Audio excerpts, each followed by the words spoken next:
guys. Firstly, I apologize for not having this video out last week.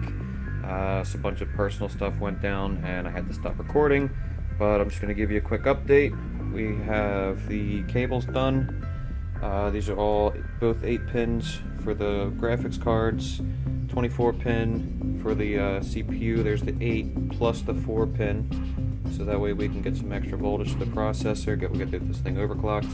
And then this guy right here is another 6 pin PCI Express power cable.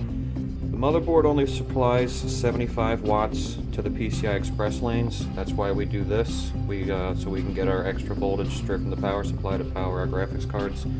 This motherboard has this extra 6 pin here to supply an additional, I forget what it is, but it supplies additional wattage to the PCI Express lanes, so we'll be able to get some really good voltages there.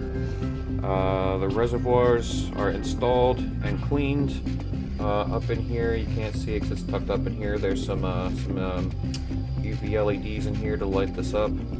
Started doing the bending. The pumps here. We got this one coming from the reservoir to the pump, out of the pump into the reservoir.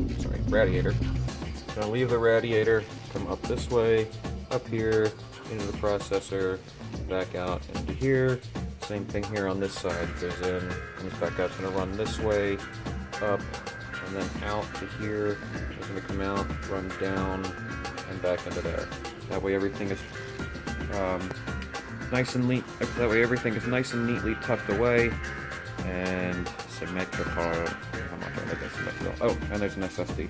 I added an actually. It's an OCZ Vertex 3 actually. It's a little older, but it works. It's 480 gigs, and it matches the color scheme. It's got little chrome labels. It's black.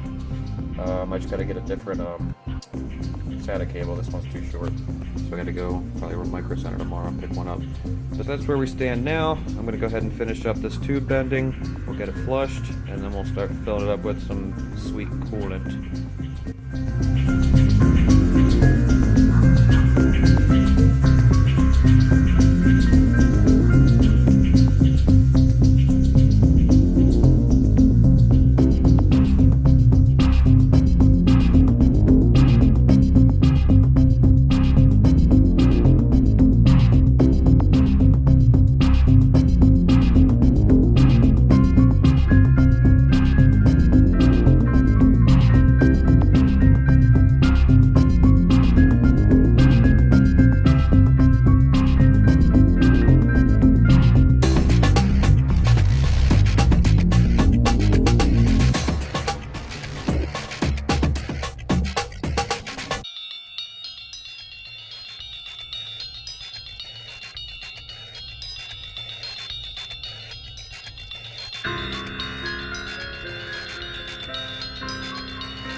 There she is, folks.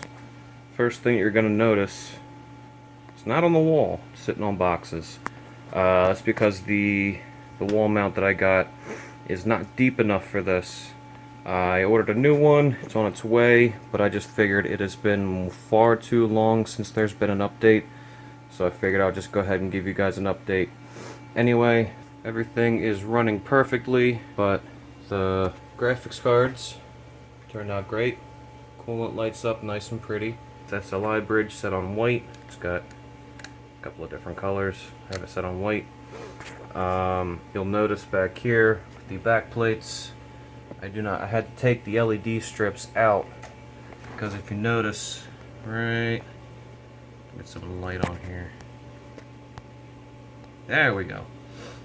See, there's not very much clearance in there for the LEDs to go in there, so I'm going to have to put them in the top here. That's going to be something I'm going to have to figure out some other time. These were the those acrylic rings that I made for the fans. I got those dark side LED strips in there, so those rings light up nice and neat. There are no leaks. The whole system runs extremely cool. I'm looking at about I think I maxed out at about 110 degrees Fahrenheit on the graphics cards, which is, I believe, about 43 or 44 degrees Celsius,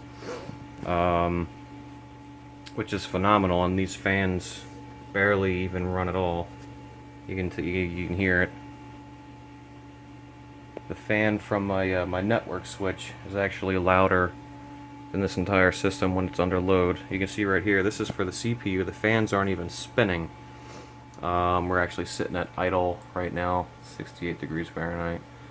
But there's just so much volume in these loops where these fans don't even need to run all that much. Other thing is, I'm working on a cover for the I/O to cover all this stuff. It's going to be a nice, cool little angles. I'm going to have something on there that's edge lit, so that's all this gets covered up. These reservoirs, there are LEDs up on the top here for both of them. They're UV, but it doesn't really light up the reservoir all that much. So right under here, under the TV, I have these. These are 12-inch dark side UV. So if you bring that over here, that's what it'll look like once these are under the TV. Take them away, it looks like that. Then we add the LEDs and it lights up. Same thing with the blue. See how it all lights up nice and neat. You take that away, boom. So these are going to go right under here, under the TV, so where you can't see them, and light everything up like that. Ta-da. So that's going to be it for this series. I'm finishing this off. Again, I apologize for the delay. I wanted to get this done as soon as possible. So I hope you guys liked it, and I will see you in the next build. Dan out.